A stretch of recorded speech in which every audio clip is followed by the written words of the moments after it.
begin as the undisputed heavyweight champion returns to showcase his talents in the city which has followed his storied career. Evander Holyfield defends his title in Atlanta.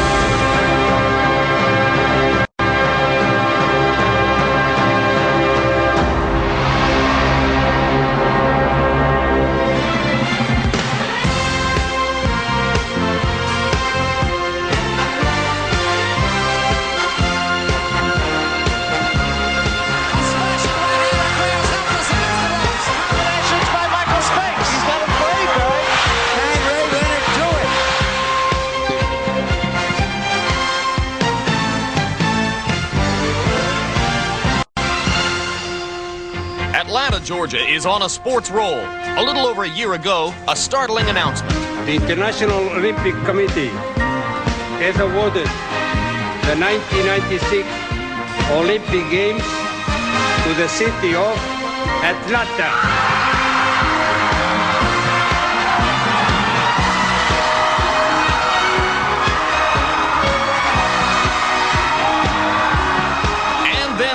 This year's Fall Classic.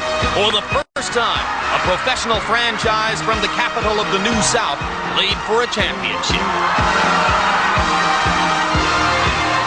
Outside, Peachtree and Marietta streets are empty, much as was the case during the Fall Classic.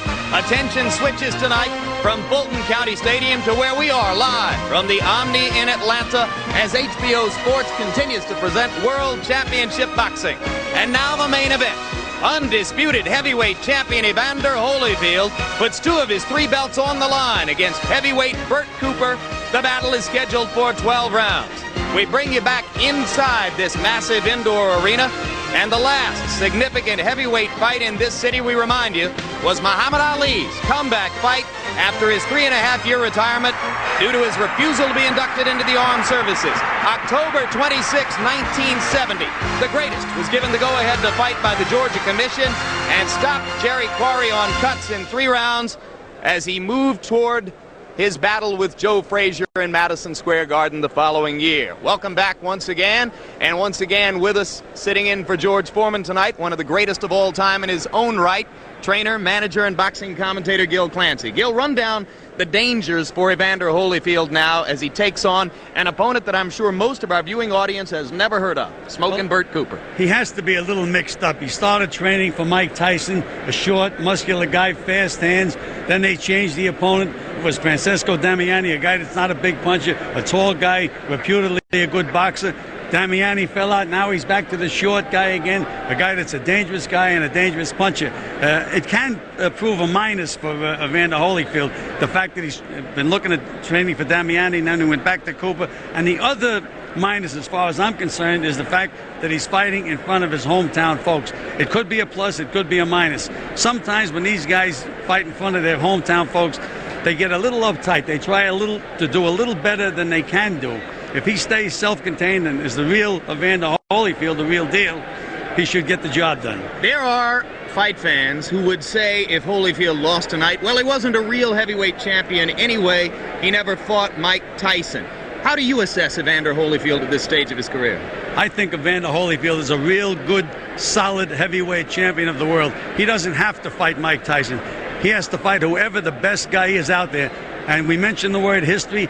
He will go down in history if he continues to win. And there'll be other contenders that will come along. There'll be hot contenders. If he can beat them, he'll go down as a real good, solid heavyweight champion. Well, one of the things that makes him so solid is diligent training. As Gil mentioned, he's been in training for more than 3 months. But most of it was in anticipation of the fight that many believe will define and identify his career. Now, it may never take place. But Evander Holyfield goes on about his business despite the disappointment of the Tyson cancellation.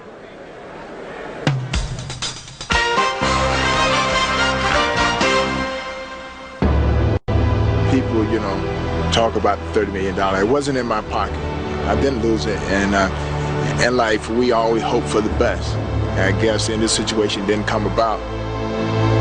It was to have been the biggest financial payoff in boxing history, albeit one of the most controversial. But on Friday, October 18, the next fight of the century, Holyfield-Tyson, fell apart.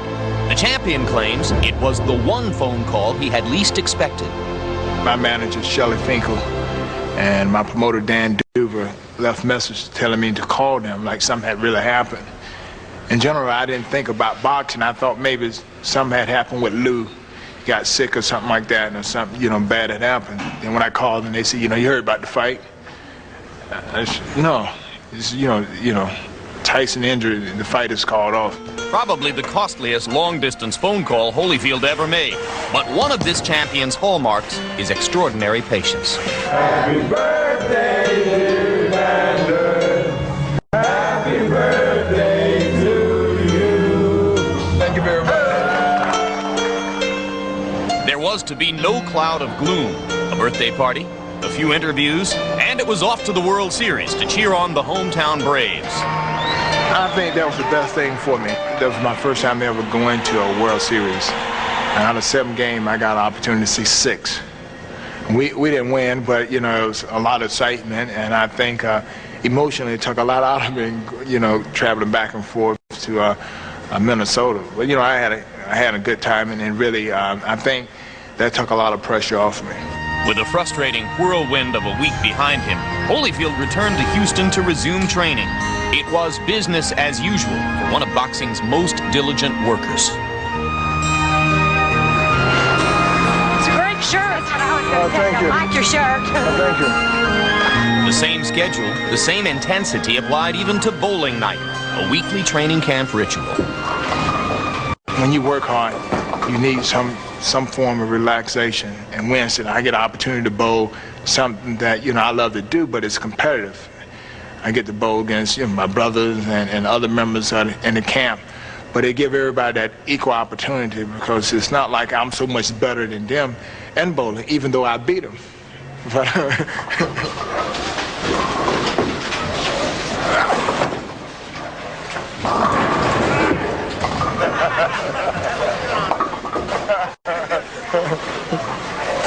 all in the wrist. Powerful wrists, but absent from the ring since punching George Foreman back in April. I told him I would like to fight since I'm already in shape. It's just like going to work and find out that, you ain't going to get paid. Who want to work and not get paid? And I asked, was it possible for them to find someone that's training now or someone who's going to accept the challenge? So now he returns to Atlanta as the undisputed hometown heavyweight champ, and in so doing takes a $25 million pay cut. I was raised there, and it's my hometown, and I truly feel that this is the only opportunity they would probably get to have a heavyweight championship fight in their town. It's a little pressure, but I look forward to it. So Evander Holyfield's career moves forward, much to the dismay of Don King, Mike Tyson, and their compadres who accuse Evander of ducking Tyson. The champ views it differently. He will fight on his terms and his terms only. They don't get to me, they get to the people. And they have the world and everybody in boxing thinking that Holyfield has lost his opportunity.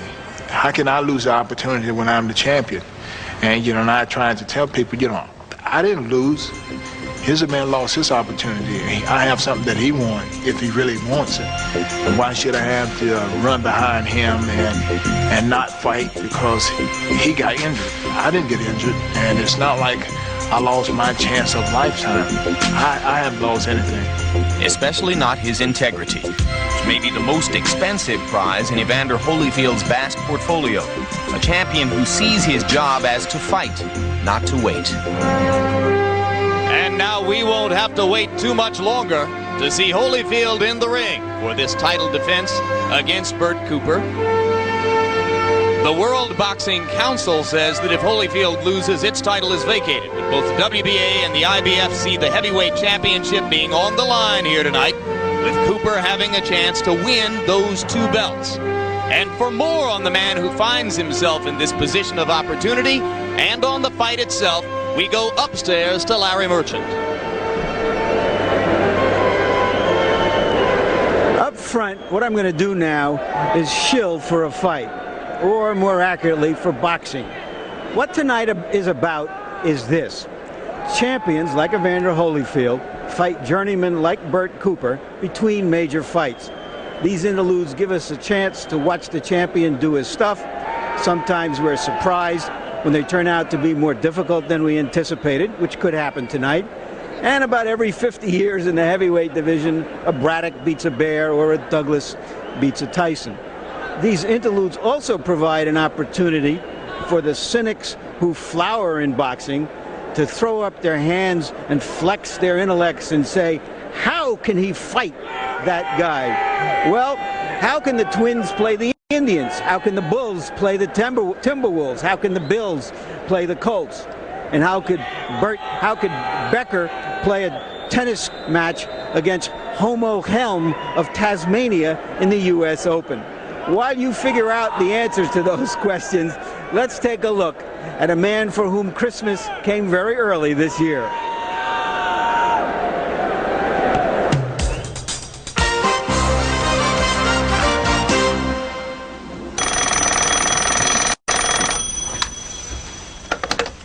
Hello? We got the fight? I'll be there. It was Sunday, November 17. Bertram Blair Cooper was minding his own business when suddenly the telephone rang. In an instant, a journeyman heavyweight was thrust into a championship fight. Is there a recent precedent? Believe it or not, yes. It was December 12, 1986, when James Bone Crusher Smith substituted for Tony Tubbs as a challenger to Tim Witherspoon's WBA heavyweight title. On 1 week's notice, Bone Crusher delivered a startling first-round knockout. That now serves as Bert Cooper's fantasy. But who is Bert Cooper, and where did he come from? He fights out of Sharon Hill, Pennsylvania, and was once a protege of Joe Frazier. The Philadelphia gyms have historically turned out some of the toughest brawlers in boxing history, none tougher than Smokin' Joe.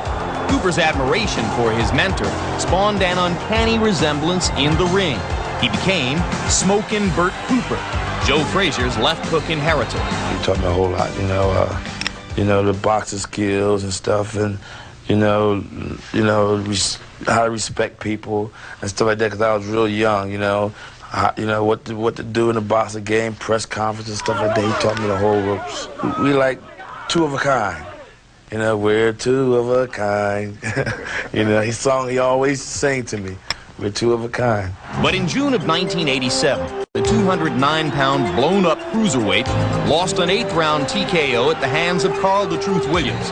After uttering the words, quote, "I realized after the fight I'm not a heavyweight," Cooper split his ties to Joe Frazier and went back to the 195-pound division. For the next 2 years, Bert Cooper struggled, losing to men like Everett Martin and Nate Miller. He would spend most of his time impersonating Mike Tyson in sparring sessions, because whenever anyone would get a shot at the then heavyweight champion, Bert Cooper's stocky build and aggressive style made for the perfect preparation. In the ring, there was more disappointment. Even George Foreman handpicked Cooper as an opponent on his comeback trail in June 1989. No, I didn't sleep for 3 days. I was partying, 3 days straight. And I tried to fight Foreman, whatever I was thinking about, go to bed. But all the while, Bert Cooper kept coming. In August of 1990, he lost a hard-fought 12-round decision to Ray Mercer, and Riddick Bowe knocked him out in the 2nd round. He had become, in the classic sense, an opponent. Then suddenly last month, Bert Cooper scored an impressive knockout of Joe Hitt. On the strength of 4 consecutive wins, he was anointed to step in for Francesco Damiani. A couple of obvious questions come to mind. Was Bert Cooper in training a mere 6 days before this fight? Is he ready to step into the ring? Bert Cooper never fulfilled the dreams of Joe Frazier. He mimicked heavyweight champion Mike Tyson in sparring sessions, but never achieved any significant status in the division. Yet here he is, presumably in fighting shape, and facing Evander Holyfield for the heavyweight title. I never went to the Olympics, okay? I never went to the Olympics. I never got offered $1 million to sign a contract, okay? I never was in the gym with all this and everything, I came out of slaughterhouse, okay? I never had the opportunity Holyfield had. And I think, I know that I have more determination, dedication, and desire to win the heavyweight championship in the world. Will heavyweight boxing ever regain an even keel? Probably not. But if Bert Cooper should by chance pull off this upset, Buster Douglas's accomplishment in Tokyo could become a mere footnote in heavyweight history. And now there is Bert Cooper, live on this, the biggest night of his boxing life. There was a time, a few years back, when Bert Cooper was enough of a prospect to assume that someday he'd get a title shot. But he told us yesterday that he long ago gave up on that.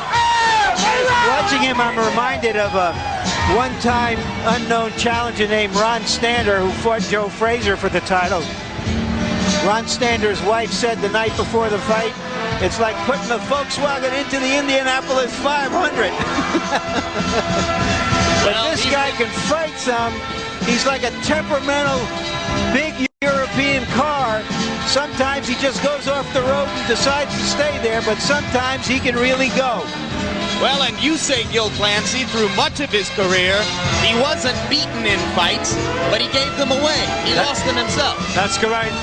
He has 5 knockouts on his record, but he's never was counted out. He just makes up his mind against George Foreman. He stopped on a stool. I mean, those kind of defeats. But when he wants to take punches and he's determined, as he was against Ray Mercer, you could hit him with anything and you don't get him out of there. He fought a 12-round war with Ray Mercer in which he split Mercer's lip and broke his jaw. Mercer got the decision, but he'll never forget Bert Cooper. That's what got him here. He's won his last 4 fights by knockout. They were not against name opponents, but he's got a name opponent tonight. And here he comes. Hey, inside. Come on. Let's go. Come on.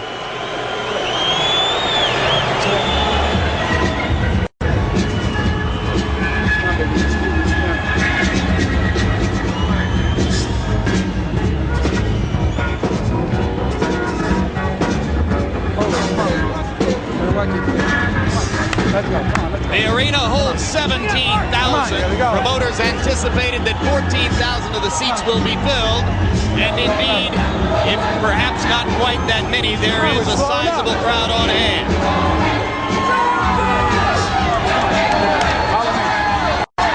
In a moment, they'll see the spotlight fall on their hometown heavyweight champ.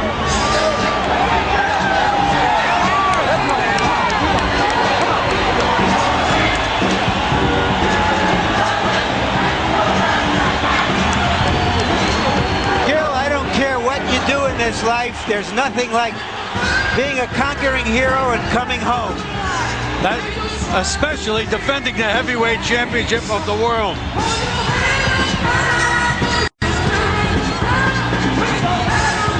And he's got an uncharacteristic smile on his face as he come up.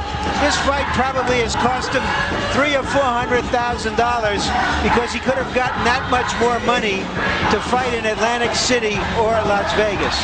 Well, again, he wanted the hometown people behind him, and they're here.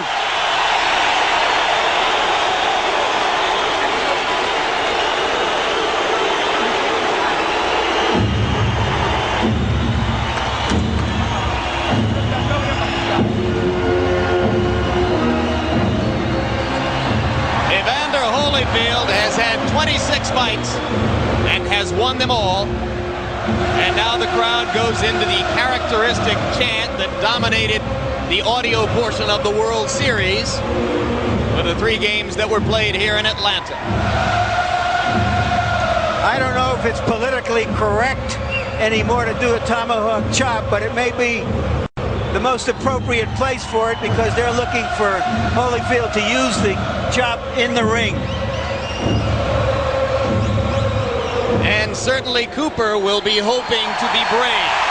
26-0, 21 KOs, the overwhelming majority of those fights in the cruiserweight division. Remember, he only became a heavyweight less than 3 years ago. And we'll look at the tail of the tape, and you will see that among several advantages, one of them is that Evander has a significant height advantage over Cooper, 3.5 inches in his favor. Cooper 5 pounds heavier. Holyfield, the more mature of the 2 fighters at 29 years of age. I think we should point out here, Jim, that Holyfield really didn't weigh 210 at the weigh-in. He wore his shoes and his sweats on. He's been training for 2.5 of the last 3 months with great intensity. His weight really was down around 2.6 or 2.7. Punch stat numbers, Larry. And here we have a cross-section view of how active these fighters are and the kind of punches they throw and how accurate they are. And you can see Holyfield lands a very high percentage of the shots he throws. And here you see the number of jabs as well as hard punches they will throw. And for Cooper, the jab is just a rumor. And the rules of the bout with Harold Letterman. Evander Holyfield and Smokin Bert Cooper will fight tonight using a combination of rules from the Georgia State Athletic Commission, the IBF, and the WBA. 3 judges will score the fight on the 10-point must system. No standing 8 count, no 3 knockdown rule, and you cannot be saved by the bell in any round. And Jim, if the fight is stopped because of a cut produced by an accidental headbutt, we go to the scorecards after 6 rounds have been completed. It's a technical draw up to the end of the 6th round. Harold, are we sure there's no 3 knockdown rule? Absolutely, Jim. No 3 knockdown rule in a world title fight. All right, let's go to ring announcer Michael Buffer for the pre-fight introductions. Ladies and gentlemen, Main Events Monitor Productions, in association with Rick Parker presents, and the undisputed, undefeated king of beer, Budweiser, presents the featured bout of the evening. And now, ladies and gentlemen, before we continue, let me have your attention, please. Last week, one of boxing's fine young champions was injured in an automobile accident. Tonight, he's home and well on the road to recovery. He's a 2-time world champion and currently holds the WBA Junior Middleweight Championship of the world. His name, Vinny Pazienza. On behalf of the fans here in Atlanta, Georgia, and the millions of fans watching around of the world, ladies and gentlemen, a round of applause and a wish for speedy recovery to the Paz. We love you, Vinny.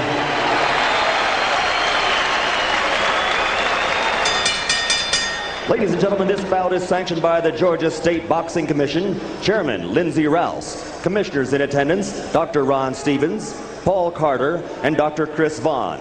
The Chief of Officials, Jerry Michael. Physicians in attendance, Dr. Victor Bouquet, Dr. Jack Burge. The timekeeper, Phil Latigo. Counting for the knockdown seconds, Al Pruitt. This bout is also sanctioned by the International Boxing Federation, President Robert W. Lee, Supervisor at ringside Al Goodman, and the World Boxing Association, President Gilberto Mendoza, Supervisor in attendance Alberto Sarmiento.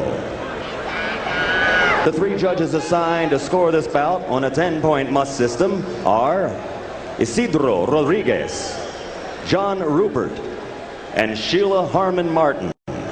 And the man in charge of the action once the bell rings, working for the 56th time in a title bout, is referee Mills Lane. And now, ladies and gentlemen, from Atlanta, Georgia, let's get ready to rumble!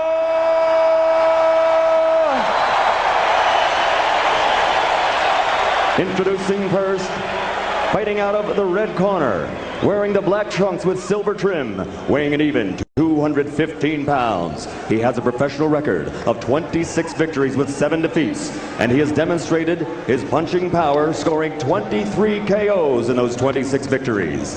Ladies and gentlemen, ranked number 12 by the IBF, fighting out of Salem, Virginia, the challenger, Smokin Bert Cooper.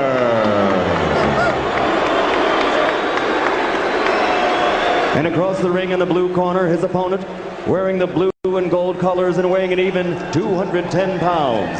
This 1984 Olympic bronze medalist was the first of his great 84 U.S. Olympic team to win a world title as a professional. That was for the Cruiserweight Championship. He now is a 2-time world champion with a perfect record of 26-0, 21 knockout victories.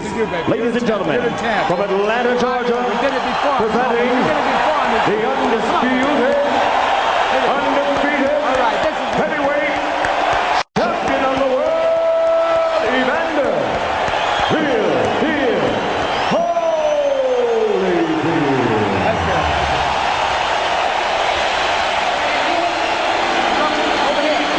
If he goes right there, I'm not going to call it late, okay? Now, this is for the championship of the world. Expect a tough, clean fight. Protect yourself at all times. Any questions here? Any questions here? Let's get it on. Come on. Question in my mind, Gil. Since Holyfield looks dry and a little cold, will he come out here and really just take it out of Cooper immediately, let him know he doesn't have a chance to win, or is he going to let Cooper build his confidence? Well, you know, I think this first round is very significant. Again, in front of the hometown people, maybe trying a little too hard. You have to remember, he hasn't had a fight in 217 days, and Bert Cooper has been an active fighter. And while Cooper has broken a sweat and does look warmed up, Evander Holyfield, as Larry Merchant pointed out, is completely dry. And Holyfield starts out establishing the jab. Cooper throws a long right hand and misses. Evander will not want to let Cooper inside with his face on his chest. That's where Bert is most effective. Good body punches by Holyfield. Cooper loses his balance. He was in serious trouble there for a moment. And Holyfield hit him twice when he got himself straight. Holyfield wobbled him a little bit with that left hook. And he got an uppercut in there too. Cooper is groggy for a second. Holyfield with a chance for an uncharacteristic early knockout. He's not normally that kind of fighter. It's been 6 years since Evander Holyfield scored a first-round knockout, back when he weighed about 180 pounds.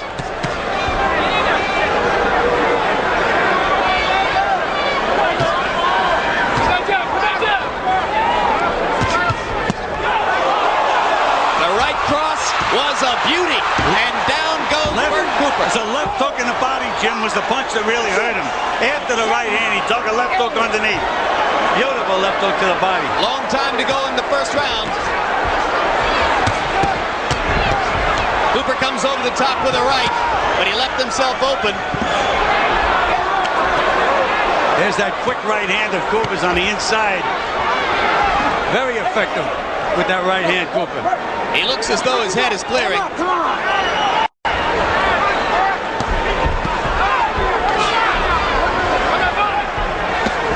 Get those punches up. Look. Hey, get those punches up. Come on. You see a guy go down like a body shot. In this division, you think of Tyson Spinks. Another right hand right on the button, but that time Cooper didn't budge. Come on, Evander. Keep him up. Let's go. Well, Evander is surprising me. He's really not using any lateral movement at all. He's right there. He's fighting with a fighter. And this is what he said he wouldn't do. Next time you go down there, it's going to cost you a point. And here, come on. Evander didn't like that low blow. Pulled his trunks down even further. Now Cooper is starting to land that right hand over the top. He's gotten it in there twice.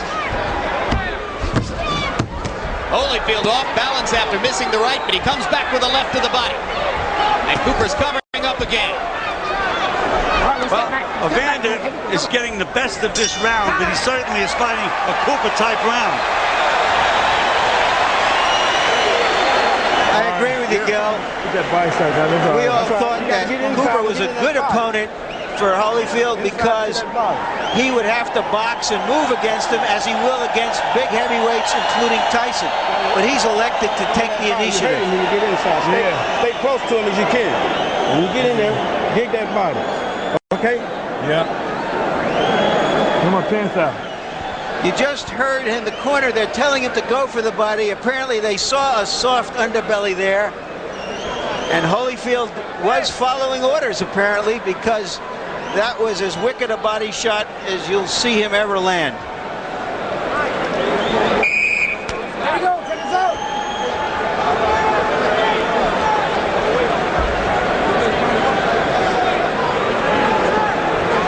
And Larry, you spoke of the accuracy of Holyfield's punching before the fight. He landed 49 of 76 punches, according to PunchStat, in round one, 65% connect rate. And give Cooper credit for surviving that. He's come here determined to fight. Of course, some people look at Holyfield Foreman and say, well, Evander doesn't have heavyweight punching power. Well, this is the Cooper, in my opinion, that fought Ray Mercer. He certainly got hurt with that left hook to the body, but he got up and he's bombing back, as you can see there. He's determined. We've got a war early on. And so many things can happen in a fight when guys are fighting the way Holyfield is fighting Cooper. They can bang heads, he can get busted up. I mean, I'm sure that they're very concerned in Holyfield's corner. In my opinion, he can use lateral movement to just completely outbox Cooper, but he's chose to fight him and get him out of there. A lot of people asked Holyfield's co-trainer Lou Duva about the mental adjustment problem of fighting somebody on 1 week's notice, and Duva said, well, I want my guy to get hit a couple of times. It'll clear his head and wake him up. Well, he's been hit a couple of times, Jim. We also have to wonder, Gil, whether this crowd enthusiasm hasn't stirred Holyfield up. Well, that's what we were talking about. He's fighting in front of his hometown fans, and he may be trying to be a little too impressive. He's got nailed with a couple of pretty good punches this round. Holyfield digs a left to the chest. Cooper has landed 2 or 3 straight rights. Well, you know, most Philadelphia fighters are left hookers, but you have to really watch Bert Cooper's right hand. It's a sneaky, short right hand. That's one area where he's gotten a lot better. He was almost exclusively a left hooker early in his career. Of course, that was what Frazier was teaching. Right hand to the body by Holyfield. Cooper wobbles again.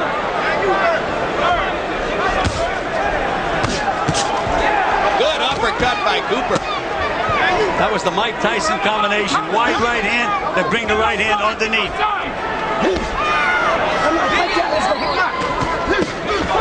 Good left to the body by Cooper inside. And the right hand. There's that sneaky right hand right on the button.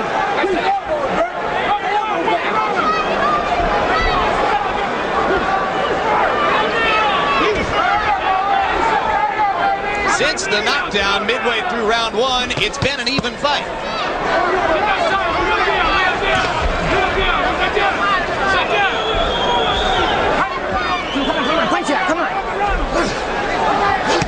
Round 2 coming to a close. Bert Cooper establishing himself. Evander Holyfield banging away.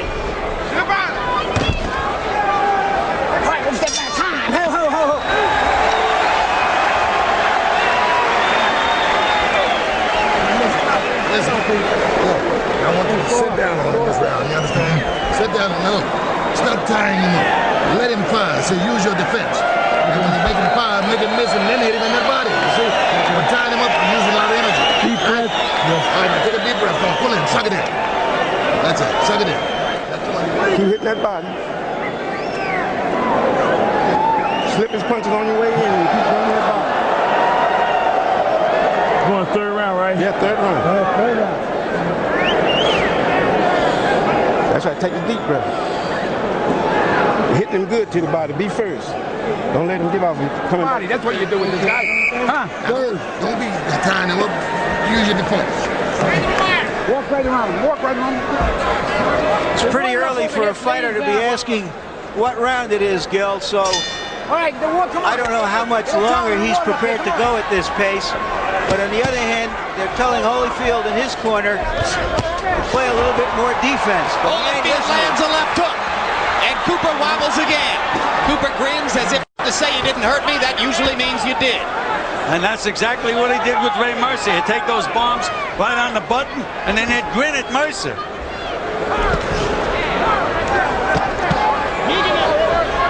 I think Cooper's soft spot is to the body, and I really think that's where Georgie Benton told Holyfield to go to work, to the body. Yeah, the instruction was quit tying him up. You waste a lot of energy that way.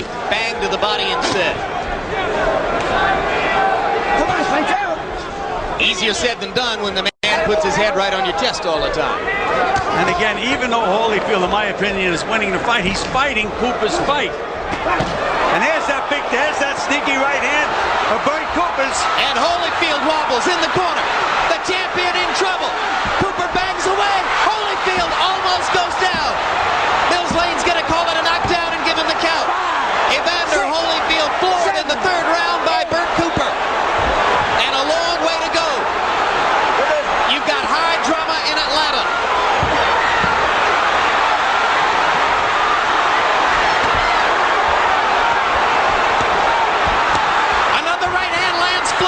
There's that sneaky right hand, Jim. Holyfield in serious trouble. And he's overworking that right hand. A long way to go. doesn't know where he is right now. His head is starting to clear. He's fighting on heart alone right now, Jim.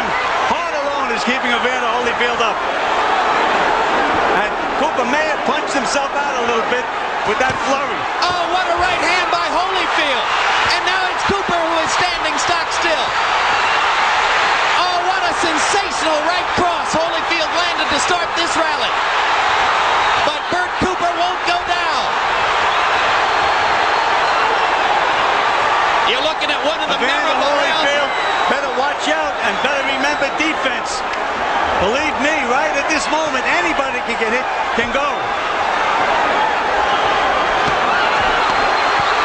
Holyfield misses the right. Cooper lands. Here comes Evander, though. I just said, one of the memorable rounds in recent heavyweight history. It isn't even over yet. Evander is fighting strictly with heart at the moment, Jim. No brains, no smarts, just trying to outgut the other guy. There's that sneaky right hand again. Bang, right on the Holyfield chin. Evander is wobbling as the round comes to a close.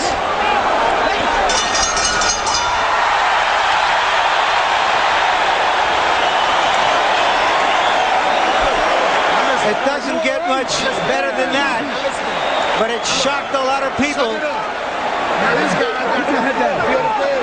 Listen, suck it up. You understand? You're about to get under punches because this guy's swinging at your head. You should be. Now take your time and use your jab. You understand? But this guy's ready to go. Now you okay? Here we'll find Cooper coming in. Though he was tired, there's the punch that really hurt Holyfield. Paying the price of not fighting the fight he planned for.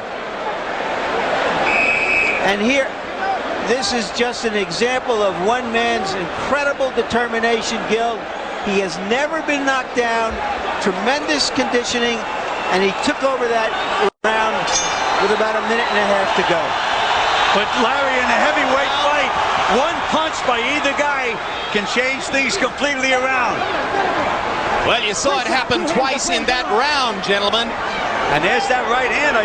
As I say, Bert works that overtime. Look at the will of Evander Holyfield, staring Cooper in the face and pounding away. And what about the will of Bert Cooper? He got nailed with some. He told us yesterday he would never quit again. That's exactly right. He's proven it now. We questioned him about that. Jim took his hat off, said he'd never quit. I guarantee I'll never quit, and he's not quitting. A left hook bomb inside by Cooper slows Holyfield down for a second. For the life of me, I don't know why Evander Holyfield is not using lateral movement and going side to side. He should be boxing. Could he be badly overtrained, Gil? Well, that certainly is a possibility. 3 months in the gymnasium, changing opponents.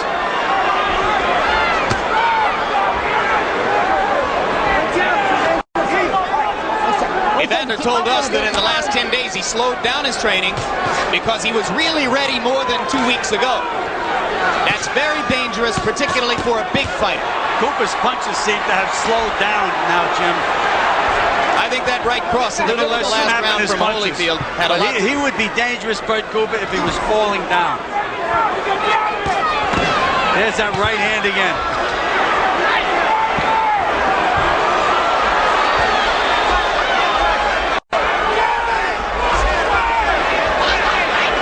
This appears to be one of those fights, Gil, that Holyfield said he wasn't going to fight anymore, that he wasn't going to just go in and trade punches. Larry, I just had a suspicion that Holyfield was going to fight this kind of a fight, and I still felt he'd win the fight. But again, Bert Cooper has been the more active fighter by far, with Holyfield having a 217-day layoff and Cooper having 4 fights. I think certainly has helped Bert Cooper. And this has been another largely even round with both men having big flurries.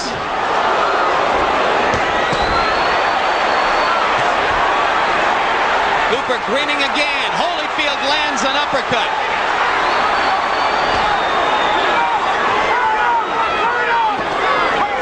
Every time they break from one of those clinches, Evander has to watch for that right hand. What Bert Cooper does, he takes his right foot, he steps over and chops with that right hand. I'm surprised they haven't spotted that in Evander Holyfield's corner. But Cooper is definitely slowing down now in the latter part of this round. Walking to his right. That's what he does.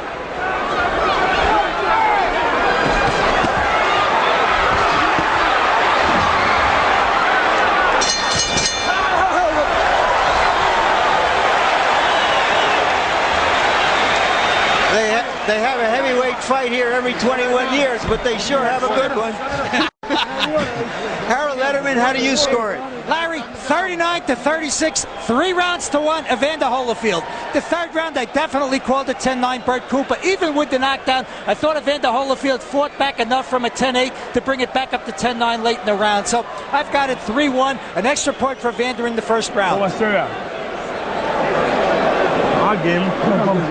I'm waiting. Just pick your shot. Pick your shot. Stay close to him. Drink some water. You're wearing him down. You're wearing him down. Now just walk around him and pot shot him with the right hand, hit him in the body. You have a good defense now. Right back in there, baby. Right back in there. All right. Now the guy's Where's the down. mouthpiece?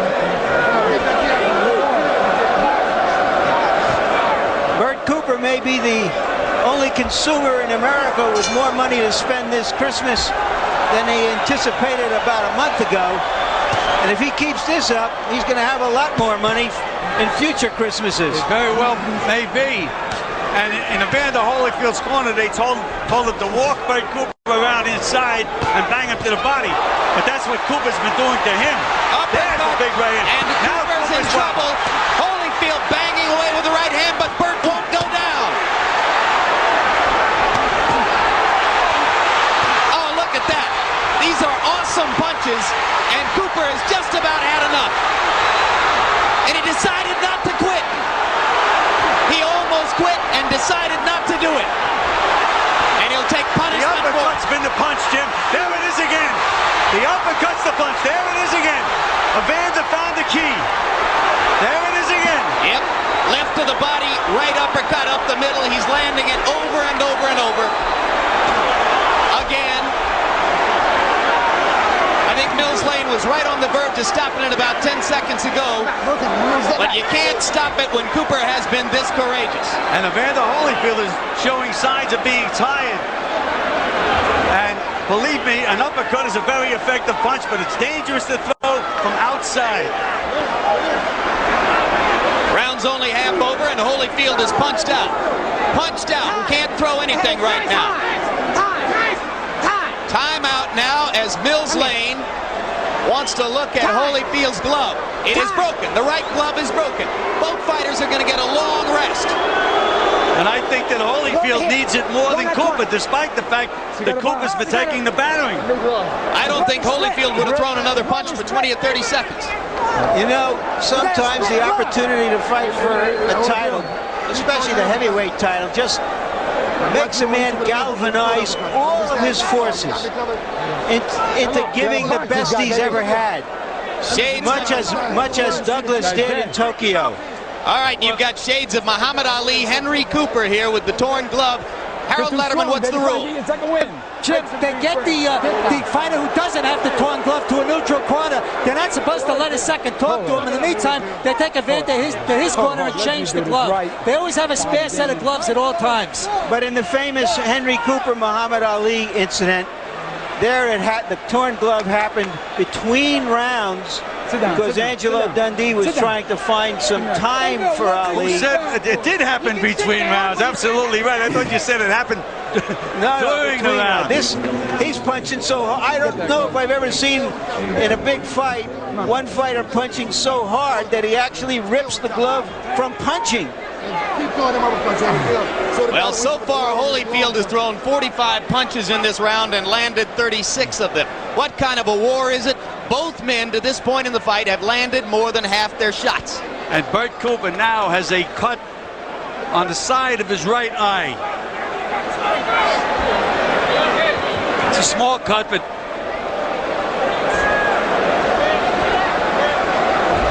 when we resume fighting, there'll be 1:29 left in round number 5. Bert Cooper, Philadelphia fighter, now lives in Virginia. Come on, baby. You can take the fighter out of Philadelphia, but you can't take the Philadelphia out of the fighter. with this exhibition of courage and will. Courage, yes, but Philadelphia is famous for the left hook. With Bert Cooper, it's been the right hand. Maybe he learned that in Virginia. Could be. And they go resume.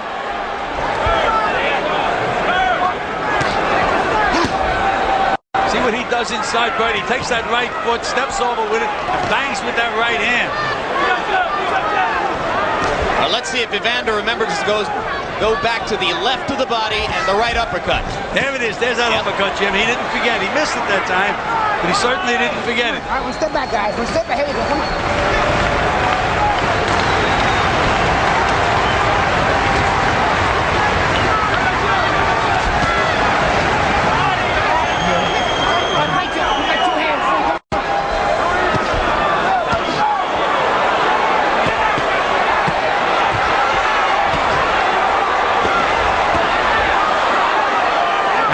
See, both guys are taking tremendous punishment.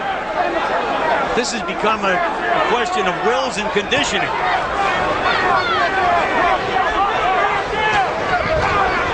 That's what Evander Holyfield should do. Take a step back once in a while. Go side to side to make Bert Cooper miss.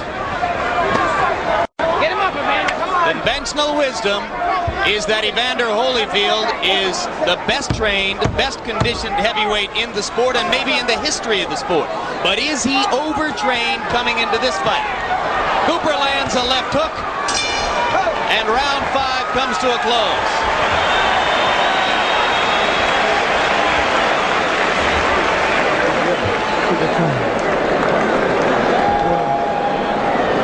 You're okay, baby. You're okay. Take the time and pick the shots. Stay inside. Hold head back. Breathe. My cut. Yeah. It's on the eye leg. You're doing all right. You're doing all right, though. Come on. Get in there and deal. Pick the shot. Let's take a look at the effect of these uppercuts. Look at that beautiful uppercut by Evander Holyfield. And watch the way he works it overtime. One on top. There it is again, underneath. How Bert Cooper is taking that punishment and firing back is beyond me. Eddie, take some of that off. Mills Lane instructs Eddie Aliano, Bert Cooper's cut man, to take some of the grease off of his right eye. You may remember before the fight, fellas, that I said that sometimes we're surprised by these kinds of fights because it's not as easy on the champion as we anticipated. And this is sure one of those times. First time I've seen Evander with a little bounce in his legs, though, is when he came out of the corner, Jim. But he's right back inside again. Now he's bouncing a little bit. He can punch and move. He punches and waits for the receipt. Exploding right hand by Cooper to the body. Holyfield again with the uppercut. You know, watch. There goes Evander again. Anytime he lands a punch, he stays still and waits for the receipt. Waits for the guy to hit him back. And Cooper is hitting him with left hooks and sneaky inside right hands. You know, Evander Holyfield always had a problem with stamina in the amateurs. It's never really showed in the pros, but in this fight, he seems to me like he's a little weary. Well, one thing you know for sure, gentlemen, regardless of what happens from here on out, some of the writers here are going to write tomorrow that if Evander had fought this way against Mike Tyson, he'd have been knocked out. Or he may have knocked out Mike Tyson. That's possible, too. I mean, do you think Tyson could take those uppercuts that Evander was nailing Cooper with?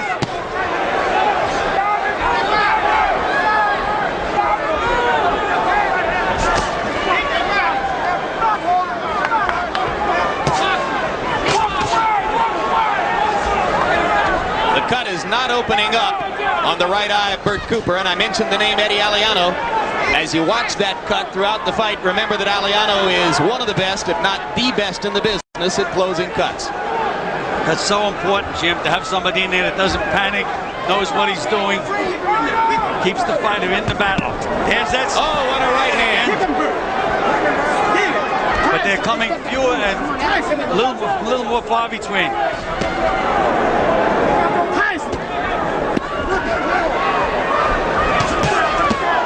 tried the body shot uppercut tandem. Didn't work. Now Evander lands another right uppercut.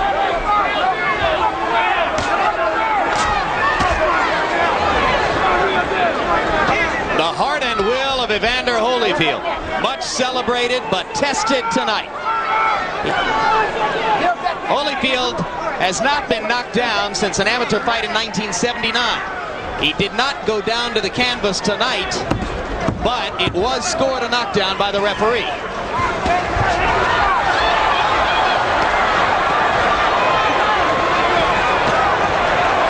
And we are halfway through.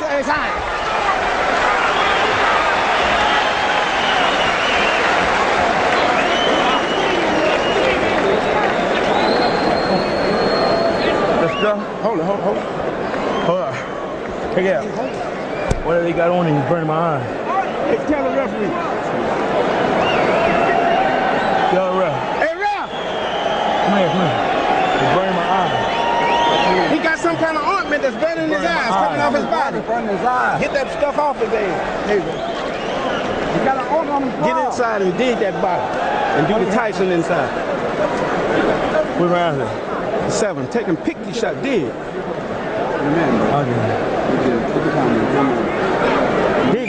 There you see the punch stat numbers. Tremendous number of punches being landed in this fight for heavyweights. Now, earlier we talked about the cut glove. Now we're talking about ointment in an eye, which goes back to Ali Liston 1. Although that wasn't exactly ointment, it was an acidic substance. So we're getting a little bit of everything. We're getting some boxing history in front of us. Let's see how the boxing history winds up. And here's the odd consistency, Larry. Every time in the last 30 years that a man named Cooper has challenged for the heavyweight title, there's been a cut glove.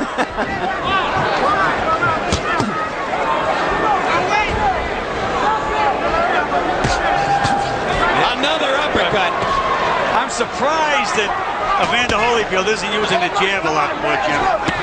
When a guy gets tired, it's easy to hit him with a jab. Guys always start out jabbing, and then later on they forget all about the jab. Now is the time when he can use a good stiff jab. Cooper with 2 overhand rights, and Holyfield lands another uppercut. You're right, he's almost abandoned the jab for the time being. I wonder if he's embarrassed enough in front of his hometown fans that he wants to score a knockout. He'll be more embarrassed if he gets hit with a couple more of those right hands and goes down. The opportunity to jab is there. You can see it. Bert Cooper's walking right straight in a straight line. Oh, what a bomb that uppercut was. But Cooper keeps coming back. There's another one. Cooper grinning again. Evander has to be saying to himself, what's holding this guy up and how much more energy can I expend? Do you question his punching power? Well, Ray Mercer was also supposed to be a good puncher, and I saw Cooper do exactly the same thing with Ray Mercer, so maybe it's the fact that Cooper can really take a great punch. What a turnaround that would be for Bert Cooper. I saw him quit against Reggie Gross in January of 1986, his first loss, after being hit by 1 punch. We should point out, Jim, that in those days he was on drugs. He wasn't training seriously. He really was going down the tubes, and Joe Frazier, his original trainer, claims to have quit him because of that. And Bert Cooper landed some very effective punches to the body in that last exchange. And when a guy gets tired, those body punches can become very, very effective. Well, for a while after that 3rd round flurry, Cooper didn't go to the body at all. But he started to do it again. But now Holyfield rips another uppercut, and Cooper standing stock still. This could be it now. Only 15 seconds to go in the round. Not much time for Evander. Cooper staying right there. Target practice, but he's not going to get him. I don't think he's going to get him. Mills Lane has seen enough. Mills Lane stops the fight. And I thought it was a very good move on Mills Lane's part. He couldn't have known what the time was. It's probably about 2:58 or 2:59. Doesn't make any difference, Larry. But he was taking too much punishment. He gave a gallant effort. That's enough. I agree. I thought Mills Lane did a remarkable job. He stepped in exactly when he should have stepped in. One of the best in the business, Mills Lane. Well, I'll tell you, if Damiani had been the opponent, we wouldn't have seen this many punches landed if they'd have been here for 50 rounds. They wouldn't have seen as many punches landed if they took the Queen Elizabeth over and fought on the boat all the way over. Well, gentlemen, thank God for Bert Cooper. Although I don't know that Evander Holyfield is saying that right now. What a battle. You know, Jim, in the old days, if a fighter put up a performance like this, the promoter would sometimes be generous and give him a bonus.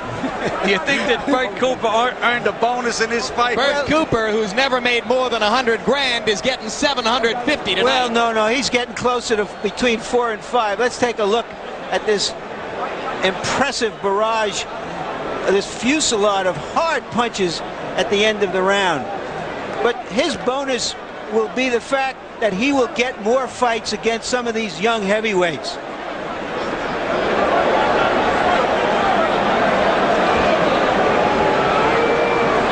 And look at Mills Lane. He's right there, has the action right in front of him, the way a good referee should.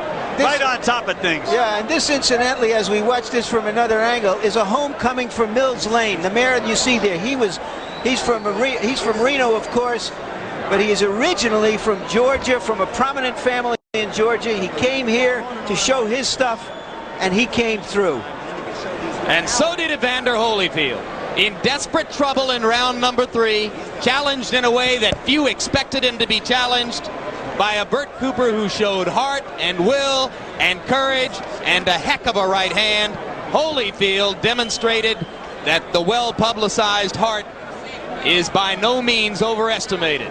He came back from adversity, took over the fight again, and banged Cooper out of there. Jim, it was just an absolutely great performance by both fighters. You have to remember that Cooper had Holyfield on the edge of right on the brink of a KO. It looked to me that any second Holyfield could go, even after he made that rally back. Cooper was still dangerous, and he still had Holyfield in trouble. And this says it all. Mills Lane with the sympathetic nod to Cooper like, yeah, you were great. But that was it. And right now, let's go to ring announcer Michael Buffer for the official particulars. Ladies and gentlemen, before I give the official time, how about a round of applause for a young challenger here tonight who showed a great amount of courage and fighting heart, Bert Cooper. The official time, referee Mills Lane steps in and stops the bout. 2 minutes, 58 seconds of the 7th round. The winner by TKO, still the undefeated, undisputed heavyweight champion of the world, Evander Real Deal Holyfield.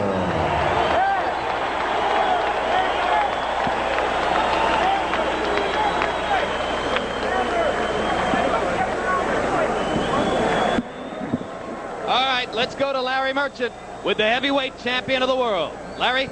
Evander, congratulations. That was an easy one. No, it wasn't easy at all.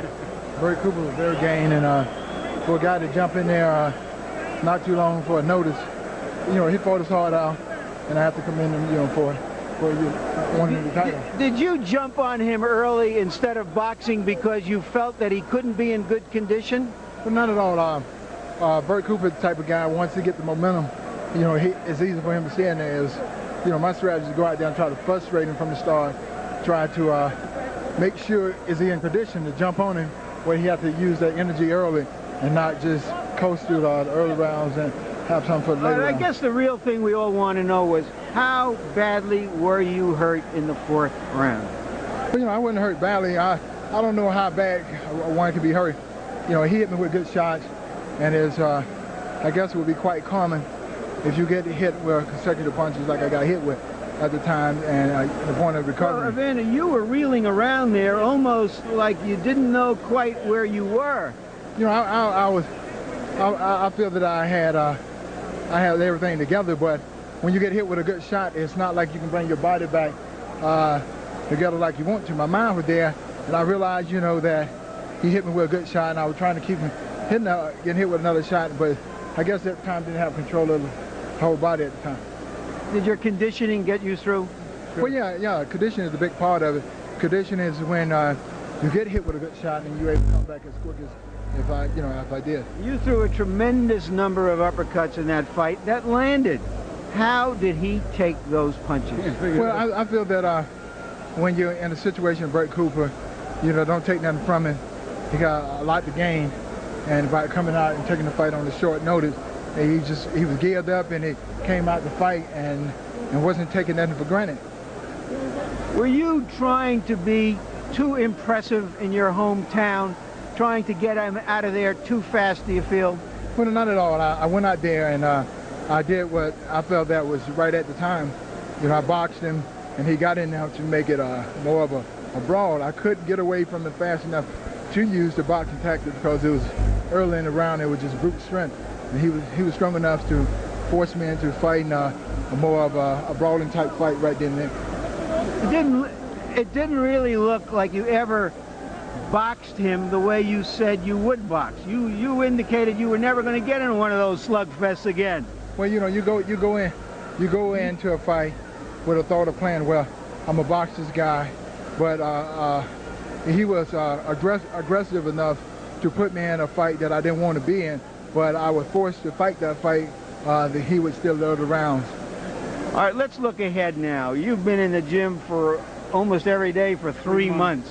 What are your plans? Are you going to just wait to see the outcome of Mike Tyson's legal difficulties before you get back in the gym? Just how are you going to go about it? Actually, I would like to go back and rest. I truly believe that been in the gym a long time, stuck a little starch out, but I need to rest and get myself back mentally and not worry about Mike Tyson problem or anybody else problem right now. Just get plenty of rest and be ready for the next fight.